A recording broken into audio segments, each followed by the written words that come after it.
Rasulullah SAW akhlaknya beliau. Ketika datang seorang badui, beliau ditemui di masjid. Setelah dia bertanya banyak tentang Islam kepada Rasulullah SAW, lalu dia bertanya, ya Rasulullah, di mana tempat kita kada hajat? Saya mau buang air kecil nih, katanya.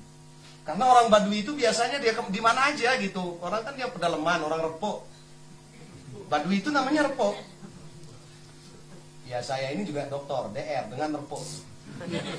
Banyak juga sekarang yang lulus LC gelarnya, lulus corona. Ya, lulus corona dia. Akhirnya nggak tahu cari sana cari situ, nggak ada. Lalu dia kencing di pojok masjid. Dia kencing orang ini di pojok masjid. Sahabat-sahabat udah wah ini nggak bisa dibiarin ini. Tapi apa kata Rasulullah SAW? Biarin. Gitu-gitu juga umatku, kata Nabi. Tidak perlu kau marah, cukup kau siram saja itu dengan air. Maka air itu disesap oleh pasir bersama dengan kencingnya. Silakan kau sujud di atasnya, kata Nabi. Kita mendakwakan diri kita, oh anak ahlus sunnah. Tapi yang kita tahu hanya sunnah Nabi. Yang satu aja kita banggain. Yang aksesoris saja kita banggain. Itu aja kita banggain. Ya, kita banggakan yang bentuk-bentuknya aksesoris. Ya, kita seher anak-anak muda dengan istilah hijrah-hijrah. Tetapi pernah enggak antum melakukan sholat sunat taubat, sholat sunat tasbih? Bagaimana Rasulullah SAW menerima tamu? Adab-adab beliau yang paling utama, lebih-lebih menghadapi sesuatu yang belum pernah beliau lakukan, tetapi itu sesuatu yang baru yang menjadi ijtihadnya para sahabat. Beliau tampung semuanya. Para sahabat bernasyid. Nabi tak marah-marah kayak kita yang jadi umatnya.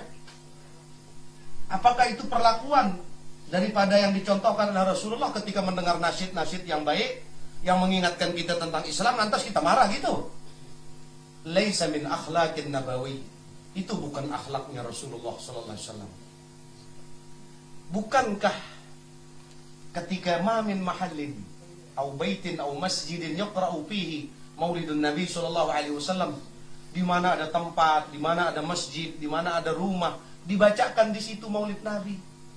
Semua di sekitarnya itu yang ada di dalamnya, di sekitarnya minan nabatat, dari tumbuh-tumbuhan wal hayawanat, dan juga binatang-binatang dapat berkah. Ketika maulid dibaca, nanti rujuk kembali kitab An-Ni'matul Kubra. Ya, nikmat yang luar biasa karangan Imam Ibnu Hajar. Di situ beliau maulidnya khusus Imam Ibnu Hajar. Siapa yang Imam Ibnu Hajar? Beliau ini orang alim. Beliau seorang ulama, beliau seorang imam. Rata-rata punya maulid. Nah, di situ 15 menit ini. Masya Allah. Nah, qala Sayyiduna al-Imam Hujjatul Islam al-Ghazali rahimahullah, syarafan nasabi min 3 jihad. Allah Subhanahu wa taala memuliakan nasabnya. Nasabnya Rasulullah sallallahu alaihi wasallam itu dari 3 sisi. Ahaduha al-intima ay an-intisab ila syajarati Rasulillah sallallahu alaihi wasallam. Mereka langsung nisbah nasabnya kepada Rasulullah sallallahu alaihi wasallam. Fahadza la yu'adiluhu syai'. Tidak ada yang dapat menandinginya. Kalau kita ini siapa? Amakkalikum. Ya, dapat gelar SAG, sarjana mur goreng. Ya, dapat gelar BRS di rumah saja. Masya Allah. Tapi bukankah para sahabat yang bukan dari Bani Hashim dan Bani Muttalib ada di antara mereka yang menjadi al-mubasyiruna bil jannah? Tidak menutup kemungkinan kita pun, ya, selama kita ikhlas cinta kepada Ithratun Nabawiyah, keturunannya Rasulullah, insya Allah kita akan mendapatkan tidak jauh-jauh amat. Mudah-mudahan 11-12 lah. Jangan 11-15 terlalu jauh. Kita maunya 11-12 gitu. Mudah-mudahan, amin. Nah, yang kedua, ats-tsaniyatu al-intima'u ilal ulama fa innahum warasatul anbiya shalawatullah wassalamu alaihim. Karena mereka itu nisbah, rata-rata mereka itu para ulama yang langsung bukan hanya sekedar membawa ilmu, berbeda dengan ulama yang bukan dari nasab Rasulullah SAW. Mereka membawa warisan berupa ilmu saja, membawa warisan yang diwariskan, yang mereka peroleh, yang mereka dapatkan, yang mereka bawa dari sanad-sanad keilmuan mereka ataupun sanad-sanad ibadah, sanad dirayah, sanad riwayahnya, ya itu. Tetapi mereka di samping menjadi ulama juga secara nasab langsung.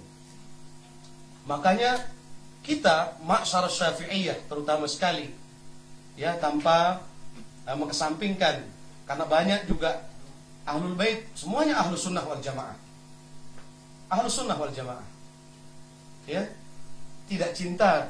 Di antara ajaran ahlu sunnah wal jamaah adalah cinta kepada ahlul bait. Maka ciri yang melekat pada ma'syarah, pengikut daripada ahlu sunnah wal jamaah adalah dia cinta kepada ahlul bait. Kalau tak cinta, apalagi kemudian membuat-buat fitnah, tak ada datang penjelasannya. Di samping nasab mulianya yang dia bawa, tetapi juga dia membawa warisan langsung dari nenek moyang mereka. Dua-duanya kita dapat, kita duduk bersama beliau-beliau. Nah, lalu kemudian yang asali satu al-intima'u ila ahli shalah wa taqwa. Karena memang supaya minimal kita nisbah.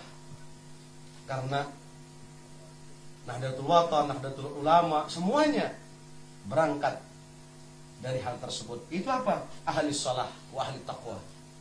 Orang-orang baik di situ. Ya? Karena sudah dijamin wa kana abuhuma salihah.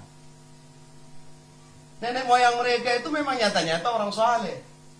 Lalu apanya yang harus kita ragukan lagi? Justru meragukan kebersihan nasab mereka itu mencederai daripada keimanan kita. Kita nodai kebersihan daripada syahadat Rasul kita, wa asyhadu anna Muhammadar Rasulullah, itu kotor dia.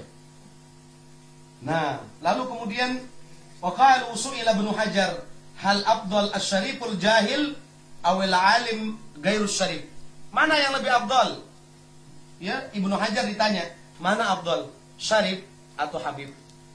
Wabil akhas, menurut satu riwayat yang sampai kepada tiang dari para masyaikh, syarif itu min nasabi Sayyidina Al-Hasan ibni Ali bin Abi Thalib radhiyallahu taala anhum. Sedangkan yang habib min nasli Sayyidina Al-Husain bin Ali bin Abi Thalib radhiyallahu taala anhum. Tetapi sesungguhnya ini ala makna wahid. Maknanya sama. Syarif karena mereka semua adalah mulia. Mau sayyid, mau syarif, mau habib sama. Bagi kita sama. Karena memang baik dari sononya. Apakah mereka yang bukan ulama? Hati-hati. Ya. Asy-syariful jahil bukan berarti dia tak tahu apa-apa. Tidak menutup kemungkinan dan sangat kita yakini perjumpaannya dengan Rasulullah SAW fil yaqzah atau fil manam, di dalam mereka sadar ataupun di dalam tidur, mereka langsung diajarkan oleh nenek moyang mereka. Nabi kita, Nabi besar Muhammad SAW. Apa yang mereka tak tahu, tapi maksudnya mungkin lebih dekat. Akrab maknanya di sini adalah mereka tidak menjadi ulama. Mana yang lebih afdal? Tapi dia alim, tapi bukan dari kalangan ahlul bait. Fa'ajaba bi anna syarif afdal wa in kana jahil. Meskipun bukan ulama, mereka lebih mulia daripada ulama yang bukan ahlul bait. Artinya la yu'adiluhu syai', itu tak tertandingi. Ya. Li'anna syarafahu li dzatihi la yunza'u minhu bil junun. Karena Allah memuliakan mereka karena diri mereka. Hatta pun mereka gila sekalipun, itu tidak dicabut kemuliaan itu oleh Allah. Wa ammal alimu idza junna fala yusafu bil ilmi, bil alimi ay bil ilmi. Kalau orang berilmu ketika dia gila tak lagi disebut dia alim, tapi berubah dia, ya, namanya orang gila, bukan lagi namanya alim. Kalau mereka meskipun seumpama, nauzubillah, mereka ada yang kelihatan tak waras menurut zahir pandangan kita, kemuliaan itu tidak dicabut oleh Allah. La yunza'u minhum bil junun, tak dicabut keberkahan itu oleh Allah meskipun sebab mereka kurang waras. Ini mesti kita pahami nih, saudara-saudara sekalian. Nah, cukup mungkin di sana saya mau sampaikan. Lalu kemudian yang kedua, masalah kita bertabarruk. Ya, kita bertabarruk, kita mencari berkah, atau bahasa Jawanya mungkin ngalap berkah. Kita bertabarruk, meminta berkah. Ya,